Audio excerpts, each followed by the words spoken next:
Good morning, I'm Clara, and welcome to Flash News. Today's top news focuses on the escalating tensions in the Middle East. In a tragic turn of events, a rocket attack on the Israeli-occupied Golan Heights has resulted in the deaths of 12 children and teenagers from the Druze community. Israeli Prime Minister Benjamin Netanyahu and the Defense Minister have been authorized to determine the response to this horrific incident, which Israel and the US attribute to the Lebanese Shia militant group Hezbollah. For more on this story, we turn to our reporter, John, who has the details. Thank you, Clara. Following the deadly rocket attack on Saturday evening, Israeli ministers convened an emergency session. The attack, which struck a playing field in the Druze town of Maidal Shams, is the deadliest cross-border incident in recent months. Thousands gathered on Sunday for the funerals, mourning the loss of these young lives. The community came together in a show of solidarity, sharing their grief and supporting one another during this incredibly difficult time. The atmosphere was heavy with sorrow, as friends, family, and neighbors tried to come to terms with the tragedy that had struck their close-knit community. Emotions ran high as the caskets, draped in white, were carried through the town. The sight of the white caskets, symbolizing the innocence of the young lives lost, brought many to tears. The procession moved slowly, with pallbearers struggling to maintain their composure, reflecting the collective heartbreak of the community. The Druze community, which has a significant presence in the Golan Heights, is devastated. Their cultural traditions emphasize the importance of community and support during times of loss, and this tragedy has brought them even closer together. The shared rituals and mourning practices provided some comfort, but the pain of losing so many young lives is still overwhelming. The attack has raised fears of escalating hostilities between Israel and Hezbollah. The community is not only grappling with their personal losses, but also with the broader implications of the conflict. The tension in the region has heightened, and many are worried about what the future holds. The fear of further violence looms large, adding to the already heavy burden of grief. Our hearts are broken.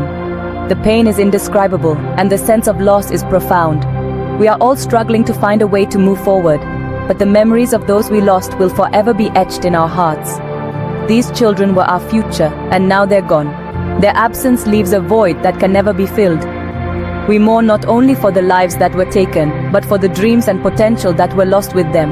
The community will never be the same, but we will honor their memory by coming together and supporting one another through this dark time. The attack has raised fears of escalating hostilities between Israel and Hezbollah. Hezbollah has denied responsibility for the attack, despite Israeli military claims identifying the rocket as one of theirs. The group has consistently maintained that they had no part in the incident, calling the allegations unfounded and politically motivated. This denial comes amidst rising tensions in the region, with both sides trading accusations and threats. We categorically deny any involvement in the recent attack. The accusations are baseless and part of a larger agenda against us. Our organization remains committed to peace and stability in the region, and we urge all parties to seek dialogue over conflict. These false claims only serve to escalate tensions unnecessarily. In response to the attack, the Israeli Defense Forces targeted Hezbollah sites in Lebanon. This back and forth has heightened concerns of a broader conflict. The White House has been in continuous discussions with Israeli and Lebanese counterparts, emphasizing the importance of dialogue and cooperation. They are working tirelessly to mediate between the two nations, urging restraint and seeking a diplomatic solution to prevent further violence. The international community is closely monitoring the situation, hoping for a peaceful resolution. However, an Israeli drone strike in Lebanon has already claimed more lives, adding to the tension.